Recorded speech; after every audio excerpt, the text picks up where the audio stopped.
Hi friends, আমি তনুশ্রী। তনুশ্রীস কিচেনে সবাইকে স্বাগত। আজকে আমি নিরামিষ পটলের দোরমা তৈরি করে দেখাবো। নিরামিষ পটলের দোরমা তৈরি করার জন্য প্রথম এখানে আমি 6টা বড় সাইজের পটল নিয়েছি।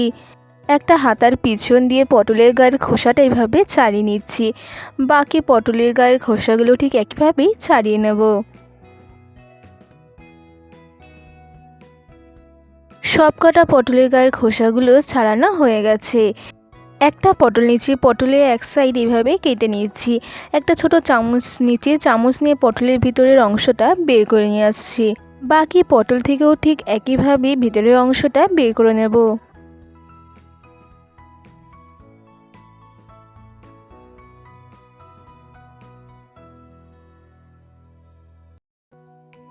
সবকটা পটল থেকে দেখতেই পাচ্ছেন ভিতরের অংশ বের করে নিয়েছি।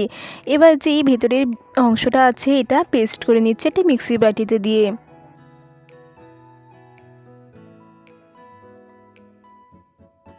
পেস্ট করা হয়ে গেছে। এবার পটলের ভিতরের পুর তৈরি করব। তার জন্য ইন্ডাকশানে কড়াই বসিয়ে দিয়েছি। কড়াইতে তেল দিয়ে দিচ্ছি। তেলটা গরম হয়ে গেলে একটা বাটিতে আমি 1 টেবিল স্পুন জিরে গুঁড়ো, 1 টেবিল স্পুন ধনে গুঁড়ো, 1 টেবিল স্পুন লাল লঙ্কার গুঁড়ো, 1 টেবিল স্পুন লবণ, 1 টেবিল স্পুন হলুদ গুঁড়ো আর সামান্য পরিমাণে চিনি দিয়েছি। জল দিয়ে ভালো করে মিক্স করে নিয়েছি। এবার সেটা কড়াইয়ে দিয়ে দিলাম। দিয়ে মশলাগুলো খুব ভালোভাবে কষিয়ে নিচ্ছি। দেখতেই পাচ্ছেন মশলাটা খুব ভালোভাবে কষানো হয়ে গেছে। পটলের ভিতরের অংশটা যেটা পেস্ট করে রেখেছিলাম এবার সেটা দিয়ে দিলাম। দিয়ে মশলার সাথে খুব ভালোভাবে মিক্স করে নিচ্ছি।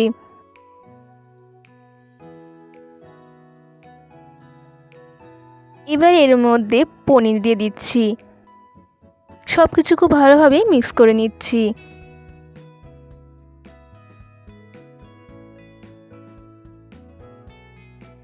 নামানোর আগে 1 টেবিল স্পুন গরম মশলা গুঁড়ো দিচ্ছি। দিয়ে ভালো করে মিক্স করে এবার ইন্ডাকশান বন্ধ করে দেবো।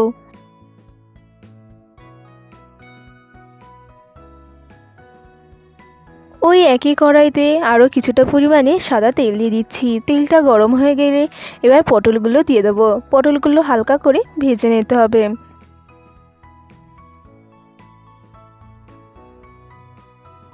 দেখতেই পাচ্ছেন পটলগুলো ভাজা হয়ে গেছে। এবার পটলগুলো এক এক করে তুলে নিচ্ছি।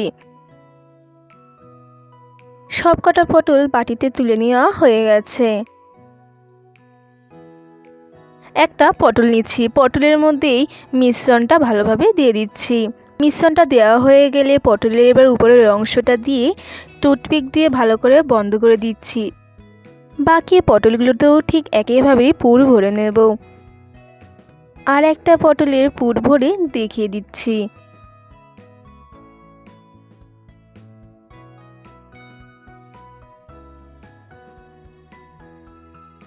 সব কটা পটলের পুর ভরা হয়ে গেছে।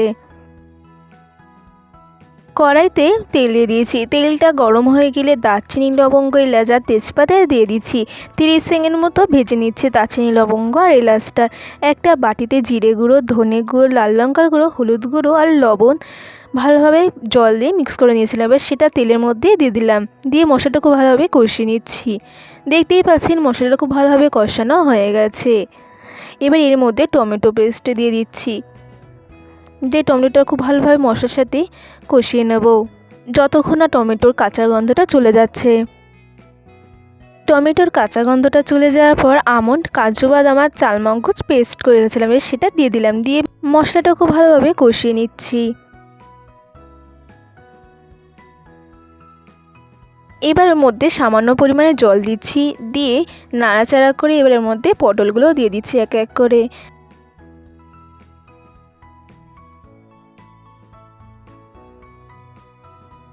10 মিনিট মতো ঢাকা দিয়ে রাখতে হবে। 10 মিনিট হয়ে গেছে। 10 মিনিট পর এবার নামানোর আগে গরম মশলার গুঁড়ো দিয়ে দিচ্ছি। দিয়ে ভালোভাবে সব কিছু মিশিয়ে নিয়ে এবার ইন্ডাকশান বন্ধ করে দিচ্ছি। এবার একটা প্লেটে পটলের দোরমাটা সার্ভ করছি। খুব সহজেই বাড়িতে এইভাবেই নিরামিষ পটলের দোরমা তৈরি করে নিন। আর আমার রেসিপি যদি আপনাদের ভালো লেগে থাকে অবশ্যই লাইক, কমেন্ট, শেয়ার, সাবস্ক্রাইব করতে ভুলবেন না।